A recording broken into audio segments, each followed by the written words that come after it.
Bonjour et bienvenue sur la chaîne Si on parlait psychologie.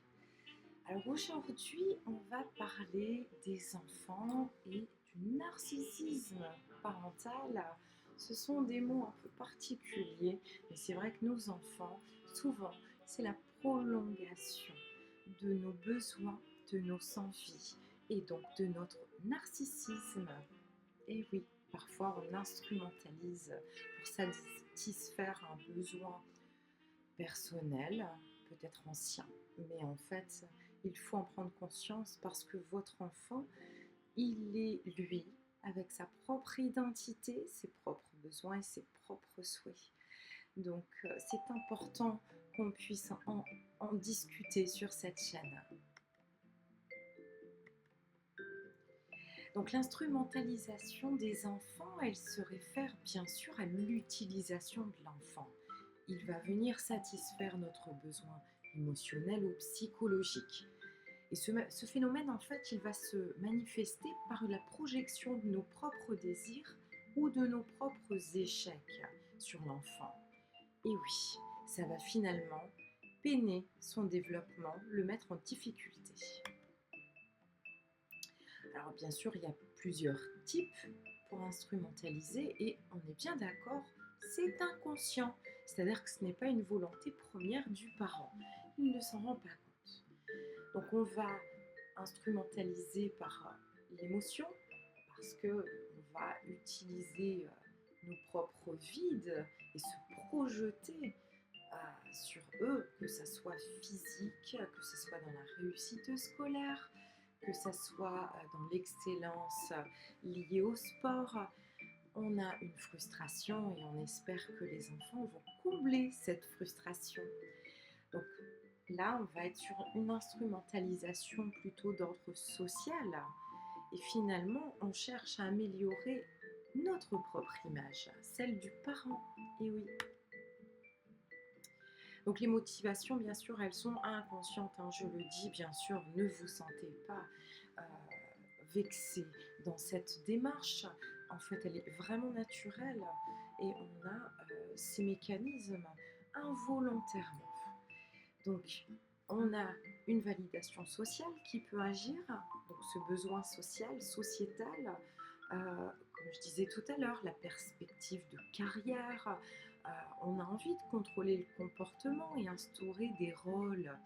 Euh, Parfois, alors là, on va pouvoir le voir sur des parents séparés, où on a un chantage affectif. Si tu vas chez l'autre parent, tu m'aimes plus, je vais pas bien, tu me manques trop. C'est certainement réel cette souffrance, bien sûr, mais je vous renvoie à la vidéo de l'aliénation parentale qui a été postée il y a déjà plusieurs mois sur cette chaîne pour vous parler du SAP qui n'est pas forcément volontaire. Tout le monde souffre dans ce comportement. Donc par exemple, instrumentalisation, on va voilà, exagérer pour que notre enfant excelle ou qu'il n'apprécie pas un autre parent. Par exemple, on va l'utiliser lors des disputes conjugales. On va espérer qu'il prenne parti. Voilà, parce qu'on en a besoin, c'est notre enfant. Ces situations, il faut savoir qu'elles vont compromettre leur santé mentale et la dépréciation euh, de soi-même aussi, parce qu'on aime naturellement ces deux parents, qu'ils soient sécures ou insécures, bourrés de défauts ou de qualités. En tout cas, ce n'est pas le positionnement de l'enfant. Est-ce que ça commence à être plus clair? Donc l'impact émotionnel, il va y avoir des émotions contradictoires entre mélange de colère et de tristesse. On ne veut pas décevoir son parent, donc on a envie de lui faire plaisir et d'aller au bout de sa volonté. Après tout, il représente notre idéal, notre modèle.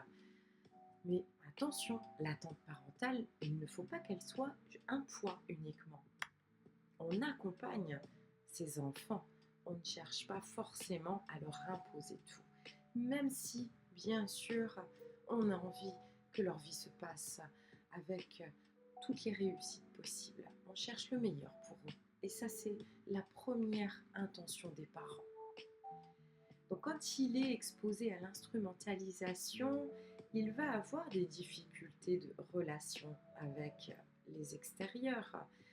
Ils vont développer donc un manque de confiance en eux, des comportements de colère, d'accrochage avec les autres, cherchant l'approbation finalement des autres en raison de cette pression parentale.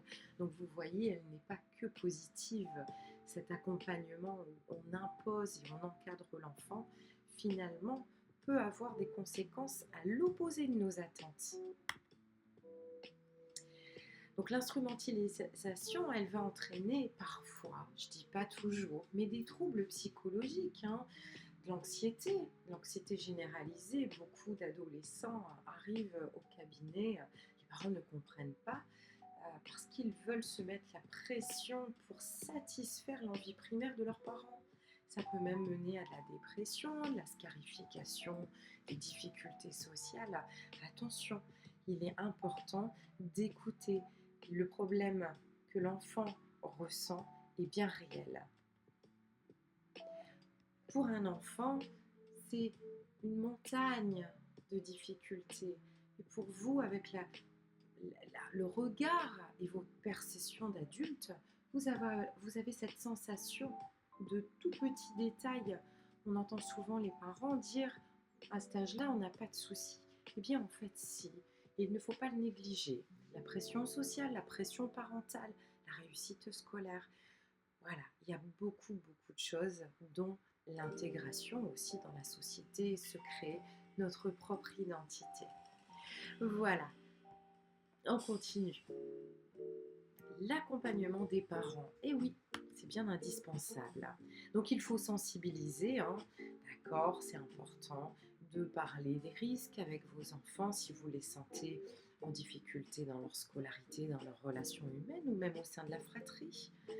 Il faut flatter l'estime de soi, bien sûr, parce que pour avoir des relations saines et un développement correct de l'identité, il faut savoir leur dire bravo, tu as réussi ça.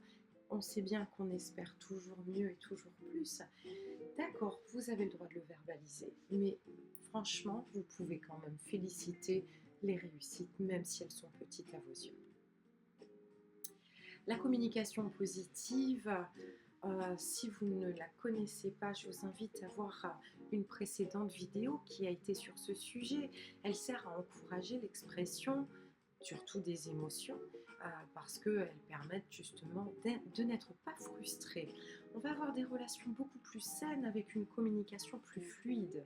Donc, c'est de l'utilisation de la communication non violente et positive qui est le meilleur outil de développement émotionnel des enfants, mais aussi pour vous adultes, au sein du couple, avec votre famille, au travail. Le soutien psychologique des parents, eh bien, sachez que quand vous êtes mal, votre enfant est une éponge, il ressent et il le détecte même s'il n'a pas toute la compréhension. C'est normal, vous avez une perception d'adulte, vous avez vos soucis d'adulte.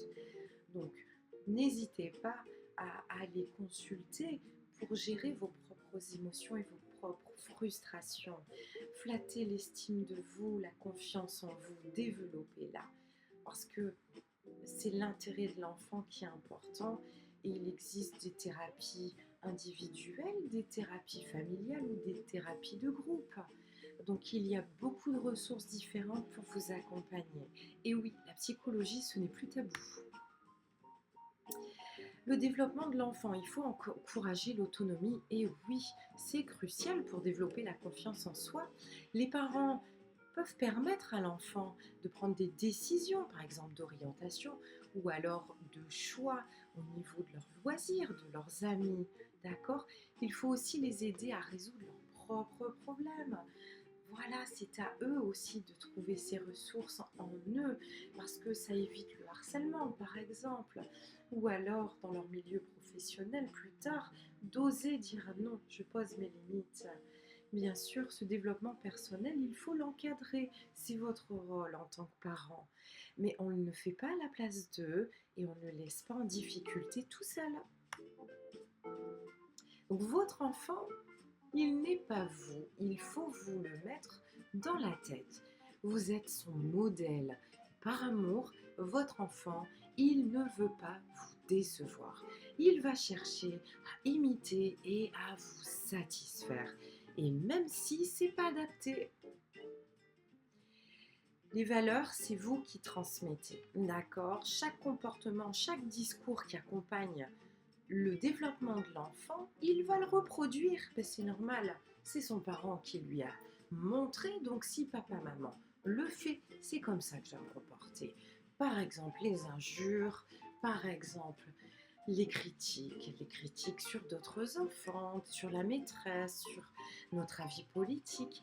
Et oui, comprenez bien que votre rôle, il est décisif dans la construction de son adulte futur. Voilà, j'espère que ce sujet vous a intéressé. Les enfants et la continuité finalement du narcissisme parental. Donc n'oubliez pas, il existe beaucoup d'outils pour vous accompagner, même en thérapie, ce n'est plus tabou. Je vous invite à activer la cloche des notifications pour ne manquer aucun sujet sur la chaîne. Et si on parlait psychologie, je vous dis à bientôt.